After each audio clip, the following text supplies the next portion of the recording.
filho, até litígio de multinacionais, o direito do consumidor, aplica-se num ramo de uma imensidão incomensurável. Como a senhora faz para se manter atualizada perante essa gama quase que inominável? Se a gente fosse, terminaríamos o programa e não faríamos tudo que o direito privado engloba. Isso é verdade, é a área mais ampla do direito.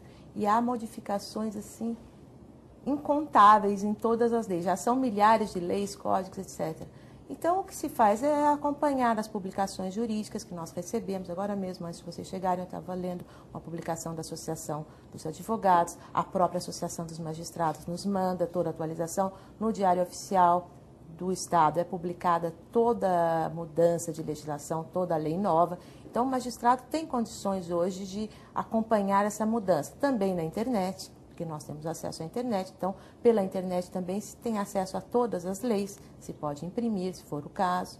Então, o magistrado tem os cursos também da Escola Paulista da Magistratura, a própria Associação dos Magistrados também promove cursos de atualização, mas não é fácil acompanhar tudo isso. A gente tem que ser realista que é difícil acompanhar tantas mudanças, principalmente as mudanças agora do Código de Processo Civil.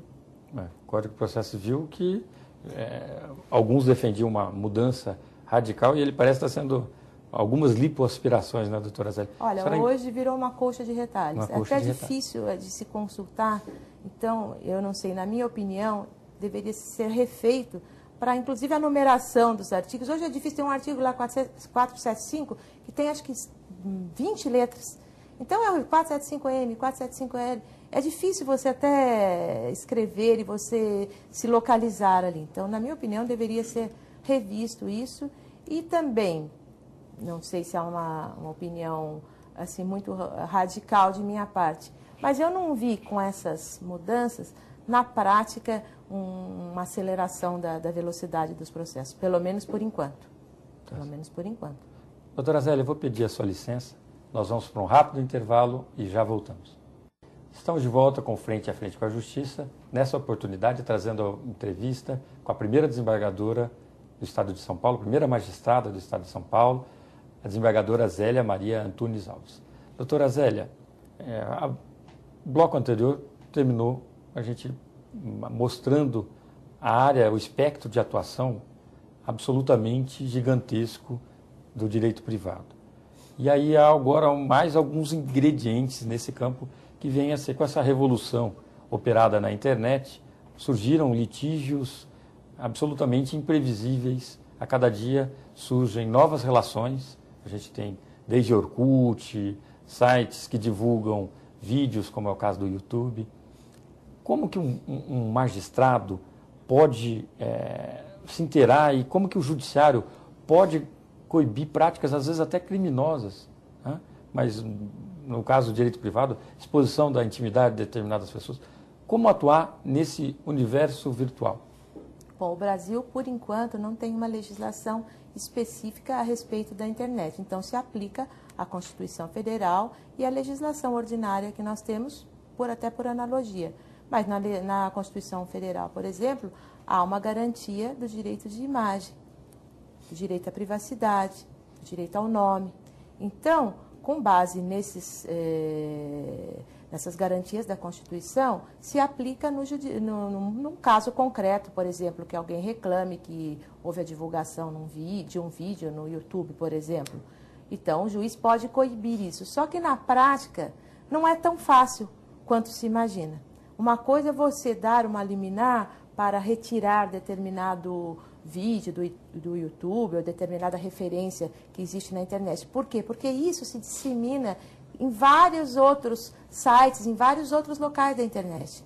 Então, você pode tirar dessa fonte, mas das demais você não tira. Então, isso é muito difícil de se operar na prática. Eu, particularmente, pelo pouco que eu entendo de internet e tudo, não vejo como, na prática, se efetivar uma decisão da justiça, por enquanto. Eu, pelo menos, não tenho conhecimento de como se fazer isso, porque se eu tiro de um site A, mas aquilo já está no site B, já está num arquivo particular de uma pessoa que acessa a internet, de um usuário, e esse usuário pode mandar para as outras pessoas, pode mandar para mim, para você, por meio do e-mail. Então, aquilo lá, na verdade, continua sendo divulgado. Ele saiu de um lugar, mas ele continua existindo em outros lugares. Então, eu não sei como fazer isso. Na opinião da senhora, há necessidade de ter uma regulamentação específica nesse setor? Eu acho que sim. Eu acho que sim, inclusive para haver a aplicação de uma pena, né? Uma pena por uma infração penal. Deve haver uma legislação penal a respeito do uso da internet, porque isso pode ser usado tanto para o bem quanto para o mal. E se há, por exemplo, uma divulgação que vai denegrir a imagem de uma pessoa, é óbvio que isso tem que ser coibido, que não é possível que alguém se utilize da imagem de uma outra pessoa de uma forma negativa.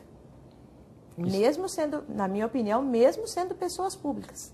Eu acho que todos nós, independente de não sermos celebridades, ou sermos pessoas conhecidas, etc., nós temos o direito à nossa imagem e o direito à preservação desse direito. Porque senão, como que eu vou inibir?